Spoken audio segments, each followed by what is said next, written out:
you're talking about the album itself. So Headhunters was released on October 26th, 1973 on Columbia Records. It was actually his 12th studio album, and he was still fairly young by this point. So he was a bit of a child prodigy, as we'll talk about. But this was the first record that he did with Columbia Records after making a very hard pivot, as Rob alluded to earlier, from everything he had done up to that point with Blue Note, and then later with Warner Brothers. And also, just a quick point of clarification: the album is named Headhunters, but that also came to be what people called this band themselves. I think it was an organic type of thing that people just started calling them the Headhunters. And so that band consisted of woodwind player Benny Maupin, not to be confused with Bernie Taupin. Very different people. I'm sure they are often confused now. Good clarification. Yeah. We're here for public education here. So Bernie Maupin was actually the only one from his previous sextet, the Mondishi group, that he actually kept in this configuration, because he had, a similar sort of funk sensibility, but the rest of them was an entirely new, startup project that featured, as Tom mentioned, bassist Paul Jackson, percussionist Bill Summers, and drummer Harvey Mason. This was like the core Headhunters lineup for a few years after that, with the exception of, funny enough, the drummer that was already referenced. He was replaced in subsequent albums, but all heavy hitters. And something I also didn't know, at one point in the 70s, this album actually displaced Take Five as the best-selling jazz album of all time. I think that title now belongs to Kind of Blue, which has been around forever, and just has that legacy factor going for it. But yeah, I thought that point was kind of interesting. But it's still up there. That makes it still probably number 3 or 4. I'm not sure it belongs in the jazz category, but yeah, that's still very impressive. We'll get into that.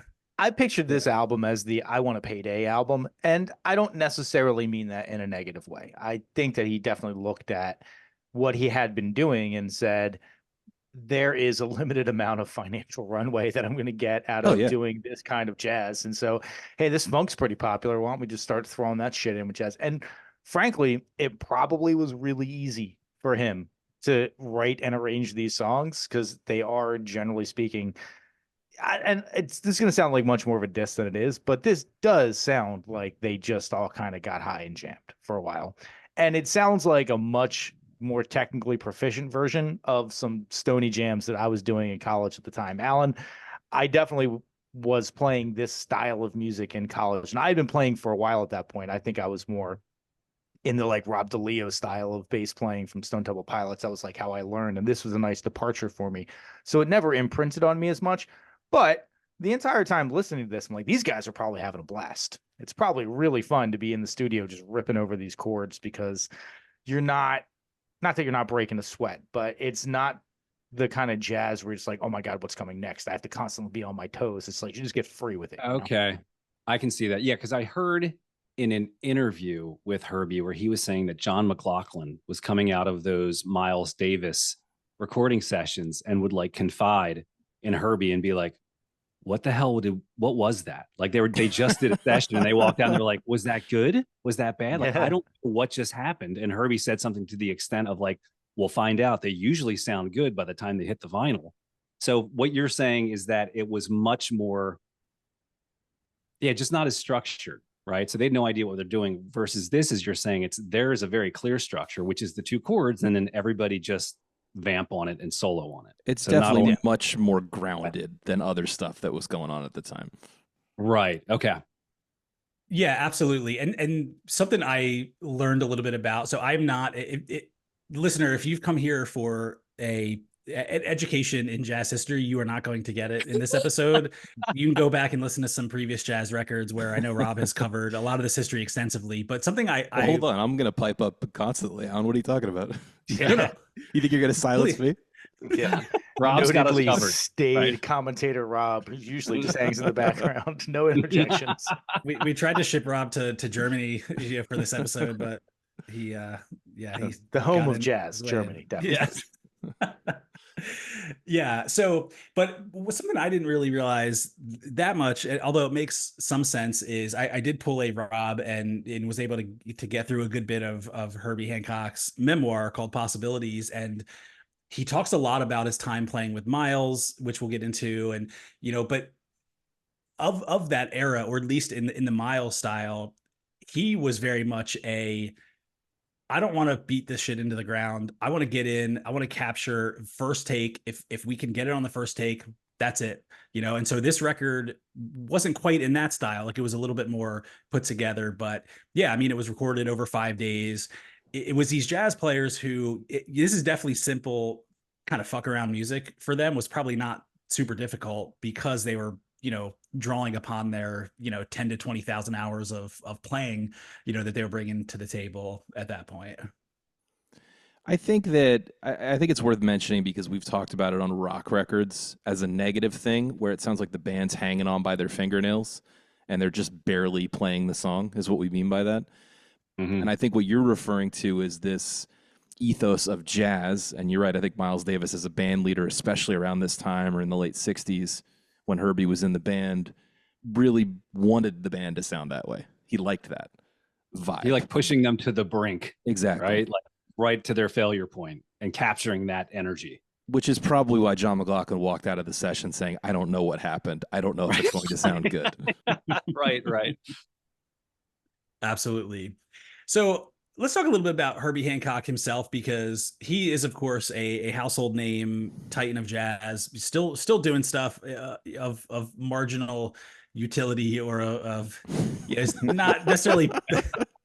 It's his next album. I only hope that after an 8-decade career that Alan can describe my life as still doing stuff of marginal utility. I'm pretty sure I saw Herbie Hancock as just like the organ player of a band at a show, like just one of those kind of jazz funk festivals with like 450 people or something like that. He's definitely not selling out gigantic rooms at this point, or he wasn't in the early 2000s. Okay. At least. Yeah, but I think one of the reasons he's a household name, well, first of all, he's got a great stage name, but two, he had a hit record in 3 successive decades, arguably across 3 genres of music. I'm sure Alan's going to get to some of that. Absolutely. Yeah, and what household names are there for jazz? It's a pretty limited list of like jazz household names. Well, especially that are still alive. I mean, it's kind most of them are him, doing too honestly. much of that vein melter and just passing away. Which, by the way, for the first like several days of listening to this, I thought that song was called Vein Matter, and I thought it was like a dick reference. It's Vein Matter. You're like, Headhunters, yeah. Vein Melter. Yeah, we're really getting somewhere here. I thought it was Vein Meter, and I don't know why. Vein Melter is a much cooler name. Yeah. So Herbie Hancock, born in 1940, south side of Chicago. He after learning a little bit about his background, I'm not going to call it unremarkable, but it's not quite what I expected from him. He did grow up in south side of Chicago. To hear him tell it, he wasn't in the worst neighborhood in Chicago. He wasn't in the baddest part of town. He was not quite. Although he literally said he thinks it was the second worst neighborhood in Chicago, but he claims to really have never noticed how bad it was. But later on, his sister had a lot more vivid descriptions of gang activity and drugs and things like that. But he was the kind of kid that really put his head down and was extremely like diligent and focused. And, I think part of this recollection might be because when he was about 6, his parents got a piano for the house, and that just became really all he did, from that point on. I think he started out like most kids back then, playing classical piano, and he took to it really quickly. In his book, he doesn't get a lot into this idea of him being a prodigy, but he is described as that by most sources of information. He was actually nominated to play a Mozart piece with the Chicago Symphony Orchestra when he was like 11. So I mean, he was definitely that's something. That's pretty badass. Well, one of the through lines I got to, and I'm sure it'll come up many times in his story, is that he just had I also read the book, I should point out, and he comes off as a very amiable chap, very thoughtful, philosophical guy. But he's got an engineering mind. He ends up getting an engineering degree. He's just someone who likes to take things apart, understand them mechanically. And it just seemed like in his mind, the way he approached piano was just very mechanical. If I practice this exact thing, this exact number of times, I will get it perfect. And he just approached it kind of robotically, but he was dedicated in that way. He definitely had that analytical mind. He even talks about, there was a story, I don't have the exact details, but it was something related to, he was getting punished for something and maybe couldn't go to a party in high school, and he was really salty about it. And so he says he literally sat down and just started doing like a root cause analysis or something on his feelings.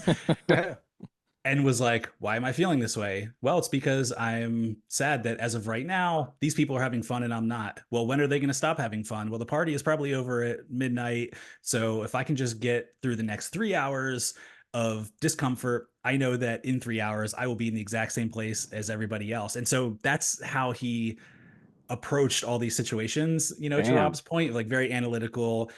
He even talks about when he got to college and was still playing a lot of piano, of course, that unlike a lot of the other like heavy hitters of music at his school who were playing, 6 to 8 hours a day, he says he still only played like an hour a day, but what he did was constantly transcribing records, was breaking down why certain things worked. And so, yeah, very analytical like that. In fact, when he went to college, he went to Grinnell College in Iowa, and he started as an engineering major, but ended up playing so much music in college. It was sort of undeniable force that this is just what he had to do.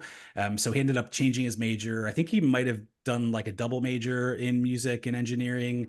But in college, that's really when he got turned on to jazz in a really big way. And there's stories about him actually putting on these big jazz concerts his sophomore year, where he was spending more time on that than on his studies. But college proved to be a pretty pivotal point for him, because he was actually starting to get noticed, locally and regionally. And that was around when he got connected to Charlie Byrd, who was a jazz trumpet player who had his own, gig going on. And Donald Byrd, you mean, right? Oh, did I say Charlie Byrd? Yeah, that's Charlie Parker, Birdman. That's what happened. Yeah. Charlie Byrd. I'll do a nice little edit back in of that little overdub. But Byrd would end up being. He still didn't say Donald Byrd though, because that's his name. You said Charlie Byrd again. Did I? Yeah. Yeah. I think because I'm looking at that on my Donald Byrd. Donald Byrd. So Byrd would end up being a pretty pivotal player in his life and career. And actually, when he finished college, he ended up moving to New York City to actually play as a sideman in Byrd's band for a few years. After playing with him for a while, it became apparent to Byrd that Herbie was really a composer and needed to be kind of doing his own thing, needed to be unshackled.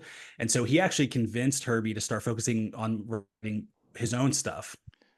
Can I just, since speaking of jazz history, let's just jump in here, because I always used to find this confusing. This guy we're talking about is called Donald Byrd. That is his name, right? There's another guy called Charlie Parker from the previous generation, maybe even 2 generations back, whose nickname was Byrd, for whom Birdland is named. They're completely different people, not related at all. Yeah, Charlie Parker. Well, was in, like, I don't the edit 40s. this part out. Yeah. Correct.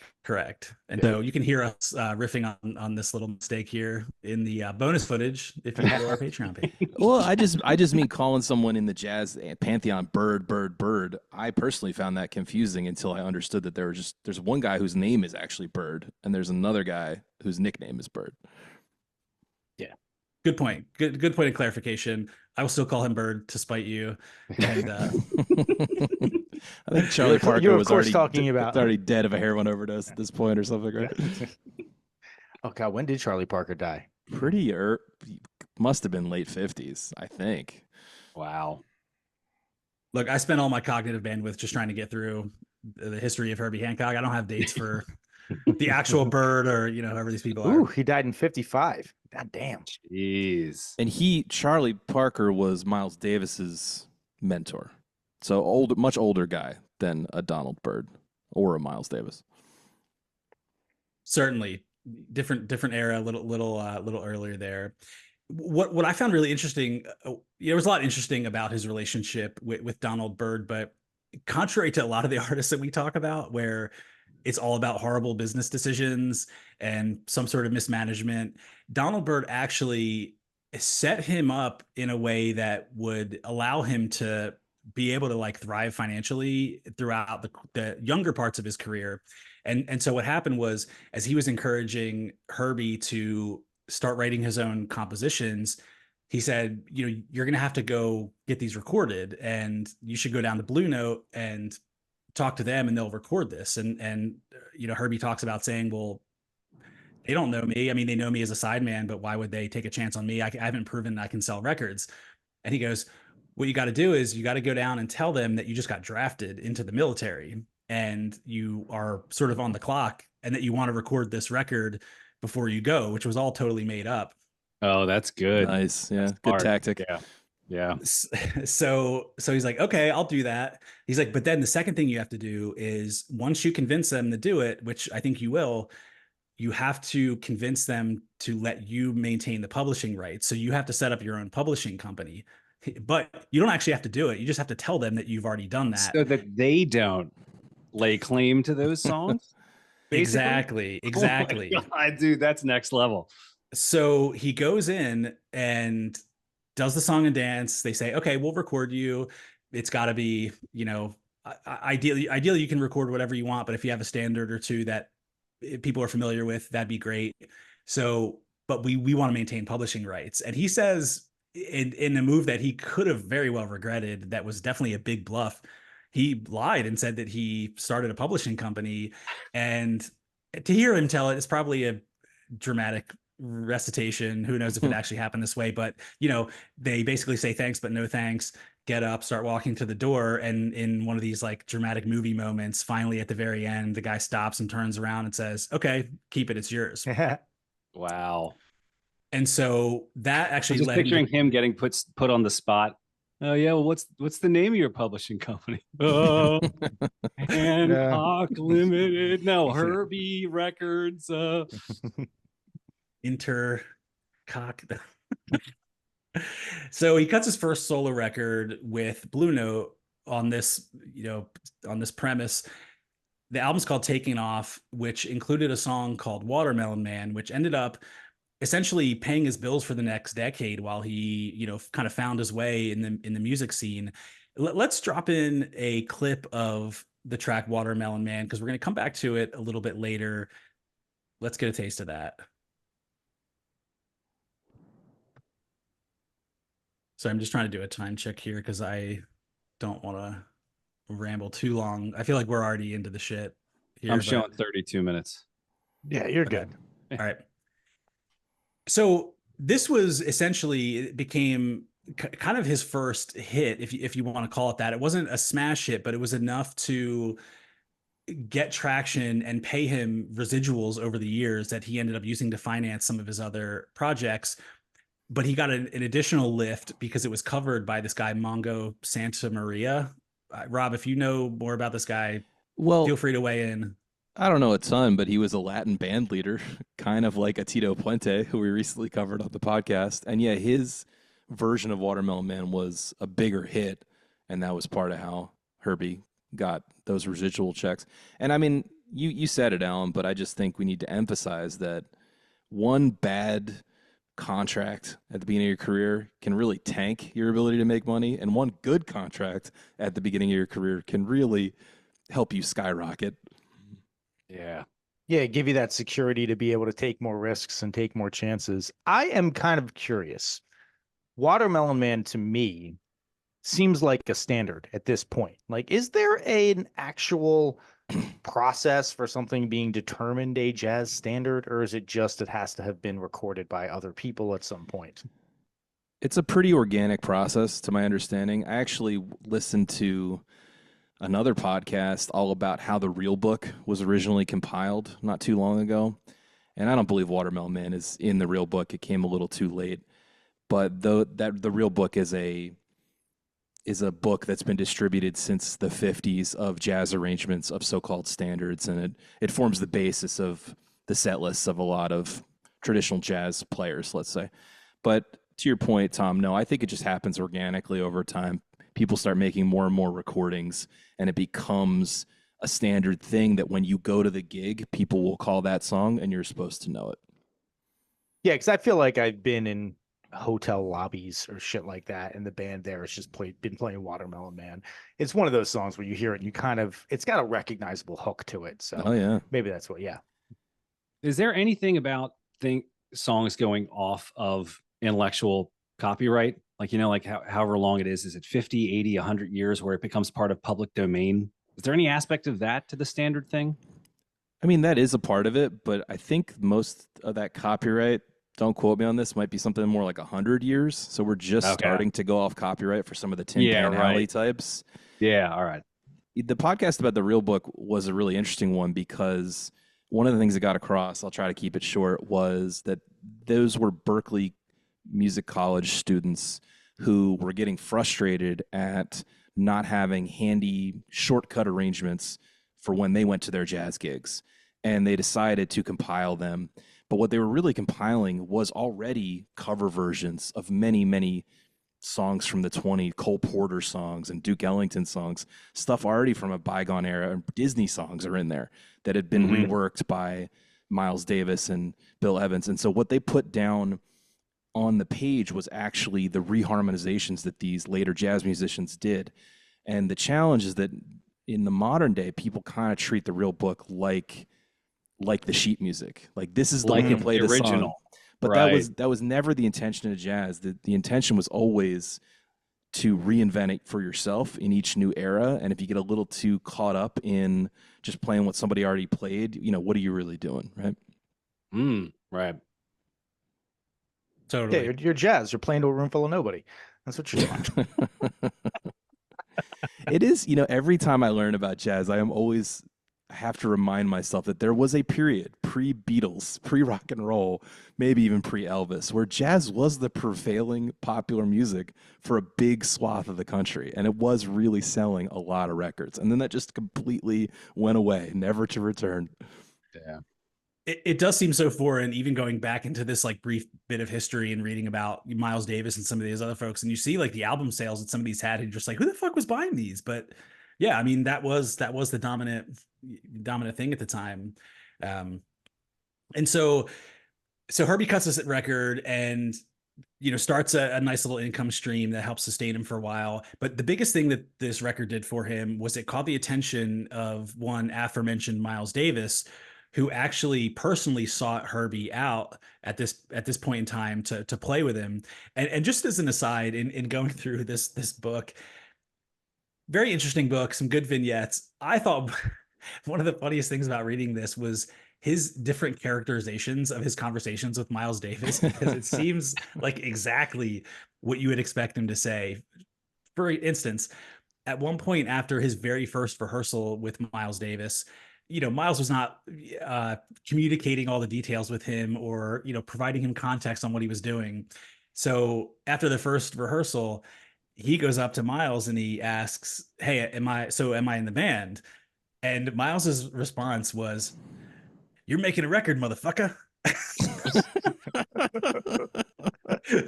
But also some of the other shit that he is quoted as advice that he is giving Herbie over the years. One is, don't play the butter notes.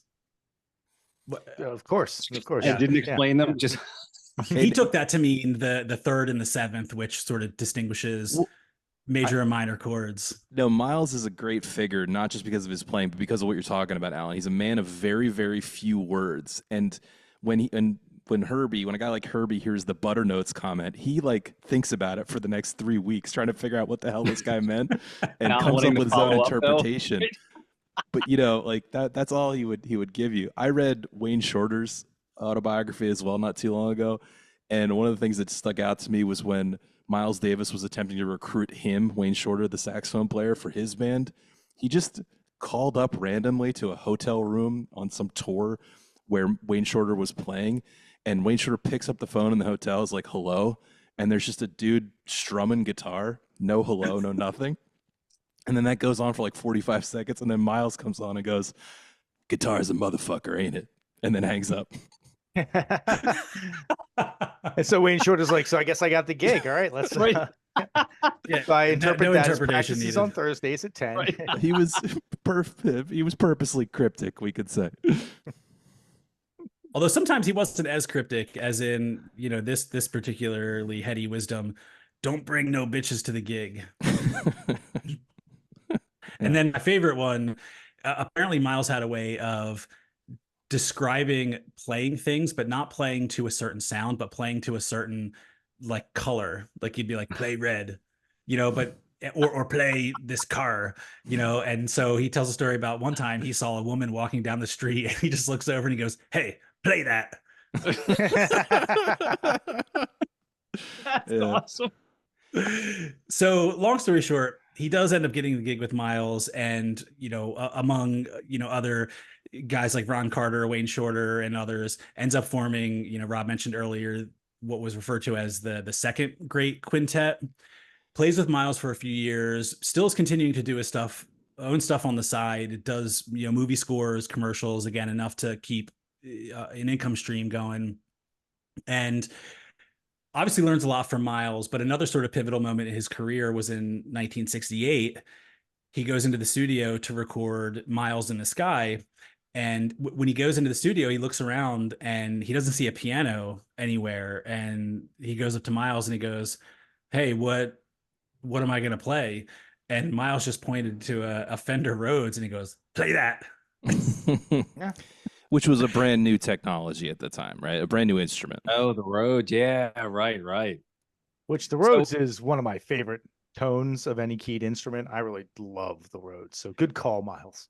Yeah, and this is where I thought that Herbie's engineering kind of background came in, because after some initial reticence, he got really into it and making it sound different ways, and that leads us down this path of synthesizers and all this stuff. But he even brought up the anecdote that when the first Rhodes came out, there were no output jacks on it, so you couldn't really mess with the sound. You couldn't send it through your own amp. You couldn't do anything. And so after he ends up taking it on tour, he cracks the lid on it and he creates his own output jacks, to the point where when I think the guy's name is Rhodes, who invented it, when the inventor saw it, he was like, wanted to break down and cry. He's like, what have you done to my beautiful instrument? But I made it better, right? but the next edition had the output jacks in it. Nice. That is really Totally. awesome. That is, I will not take no for an answer. I'm going to make my own output jacks. That's fucking great. I love that kind of attitude. If you double major in engineering and music, like Yeah, you're damn right. straight, you're not going to just Yeah. accept that you can't do something with a piece of electronics, I know we can gloss over the Miles period for the most part, but I think Miles is another mentor to him, certainly. But I think one of the big things he picked up from Miles that I think is really interesting, Miles was at this, throughout his career, he was always trying to reinvent himself by, it's kind of like that picture of a billionaire who's injecting baby's blood into their veins. Like Miles always wanted the youngest next guys to be in his band so he could kind of vampire off of them a little bit. And so Herbie Hancock's in the second great quintet. The first great quintet was Miles with John Coltrane and Red Garland and Paul Chambers, right? And now he's like ready to recruit his next band. My point is that like this idea of always switching up the musicians you're playing with and playing with the next young, hot talent is a way to keep your star rising or moving. And Herbie seems to have taken that advice. Mm-hmm. Much like Totally. Santana. Yeah. Just like it. Yeah.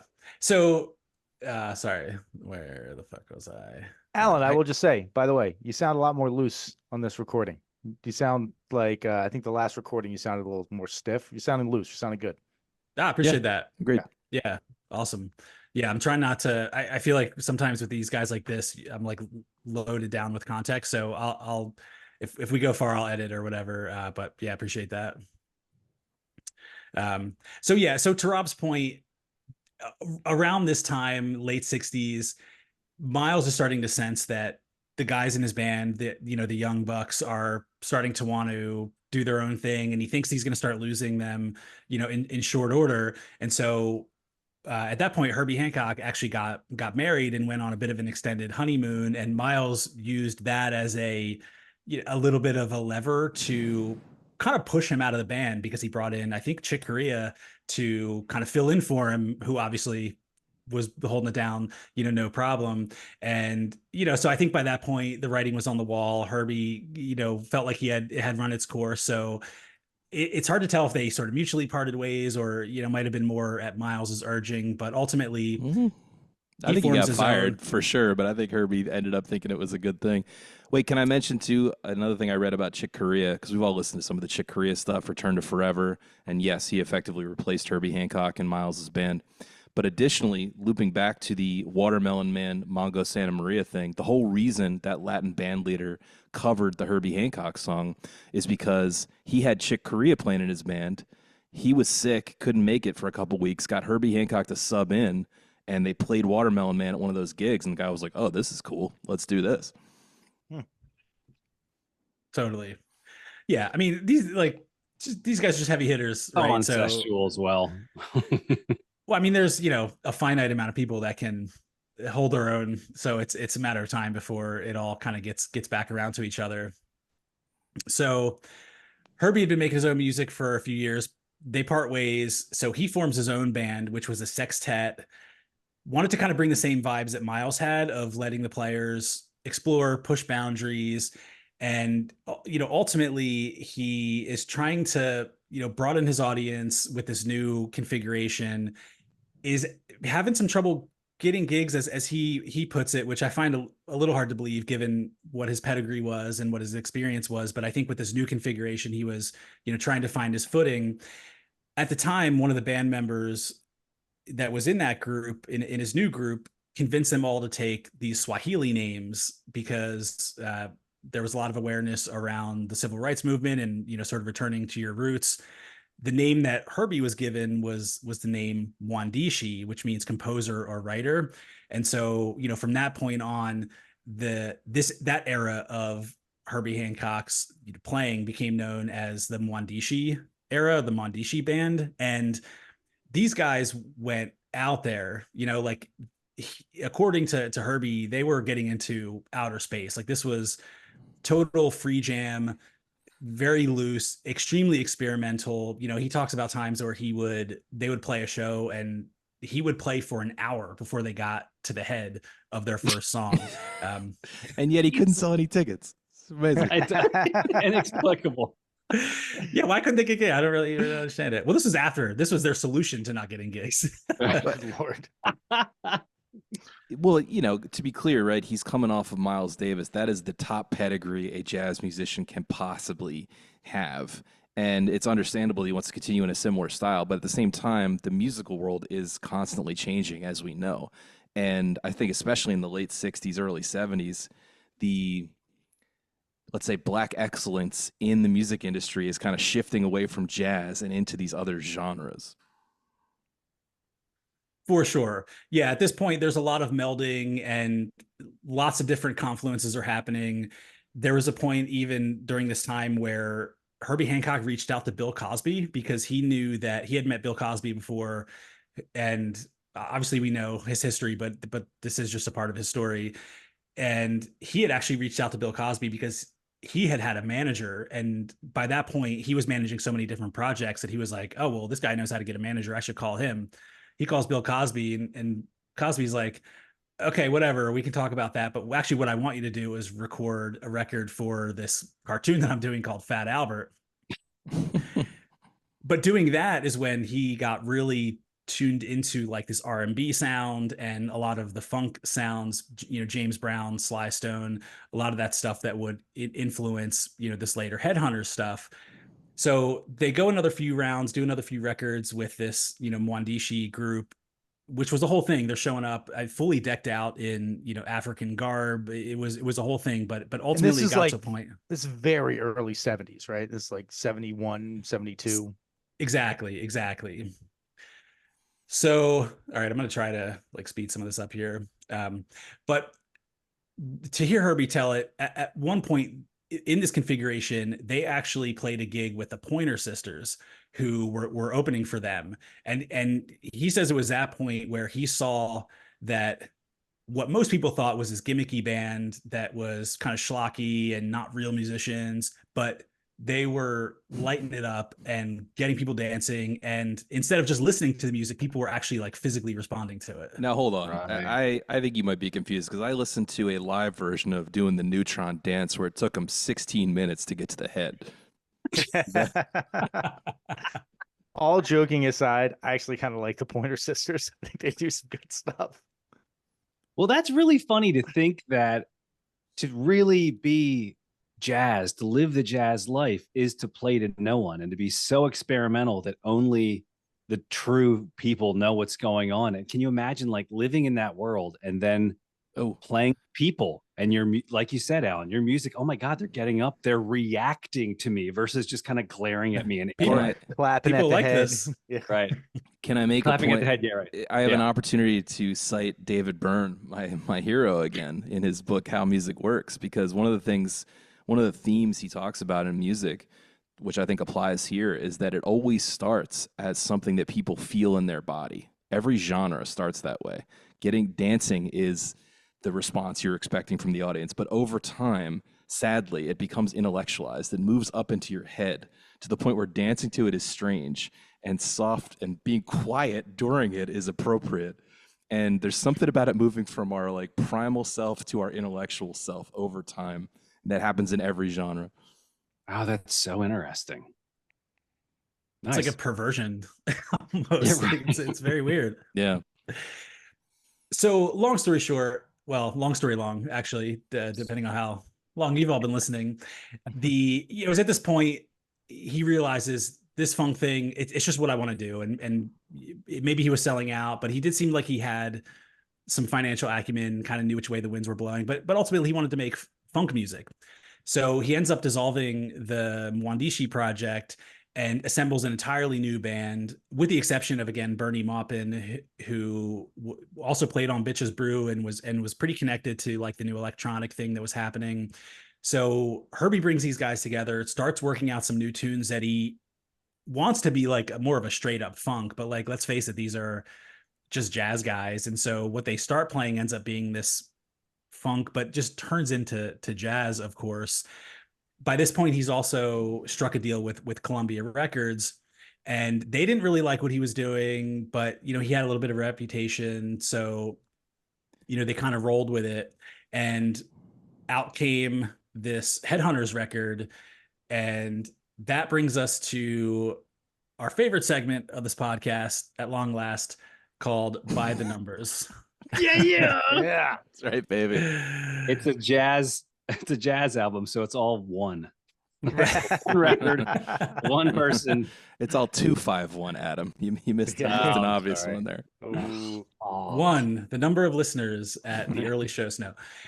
So we'll go with a pretty obvious number here. Well, it's obvious in context, but the number 3 million, which is the amount of records that this has sold. Now, it's been around for a long time. It's a seminal record, but I still found that pretty jarring for, call it a jazz record or not. That feels like a lot to me. 3 million It's over a lot. time. Yeah, Yeah. any record that has an average song length of like over 8 minutes and you sell 3 million copies of it, good on you. That's impressive. Oh yeah. Yeah, people really responded to it, and the album really took off in a major way. I mean, they were doing major shows. They talk about opening up arenas, opening up for Santana, which was pretty unheard of for a jazz group. Like I mentioned earlier, past Take 5 to become the biggest jazz selling record of all time. I mean, it was bona fide hit, for this group. So the number 254. This is the place on the 2020 version of the Rolling Stone Greatest Albums list. That isn't terribly surprising either way. It seems like that tracks with the legacy of the record. Rob, you seem like you want to jump in. Okay. He just always seems like that. Ready to renounce. So the number 10, this is the retrospective score given by Pitchfork in their 2020 revisiting of this record, but they would have trashed the shit out of this if they were around back then. So that's the only reason I wanted to include this number. You're saying because it was going with the times, right? I just think that's the context that I'm having a hard time grappling with, that it was seen as a move from not just from intellectual jazz where no one wants to buy a ticket into stuff that people actually like. So how dare you? But also him just kind of adopting the style of the time very generally, right? Mm. For sure. Yeah. And I think, that review quote that we led the episode with, that was one of many of these jazz critics who just couldn't handle that somebody was trying to do something different and that people liked it. But part of what people gravitated towards, it was aligned with a lot of the, James Brown, some of that Stevie Wonder stuff that was going on. It was just hip. And another angle on it too was it got a lot of traction in the historically black colleges. I don't know if they were called historically black then, but in black colleges, it got a lot of traction and, became something that people were just spinning all the time. And so I think because it was different, because it lined up to the times, but wasn't the Pointer Sisters, I think there was just a different angle on it that people were really gravitating to. Well, and it is interesting to think that funk has existed for longer than I've been alive, but funk was pretty young at this point. Funk was still something that was new, and incorporating funk into jazz was sort of like, oh wow, this brand new thing. Yeah. Whereas now you hear like jazz funk and you're like, yeah, whatever. It's who gives a shit? It's been done to death. Well, and a lot of it's not really funk either. What you hear now, I mean, it's I think it was very much of an era, and I think a lot of what has passed for it since then is kind of a little bit of a watered down product.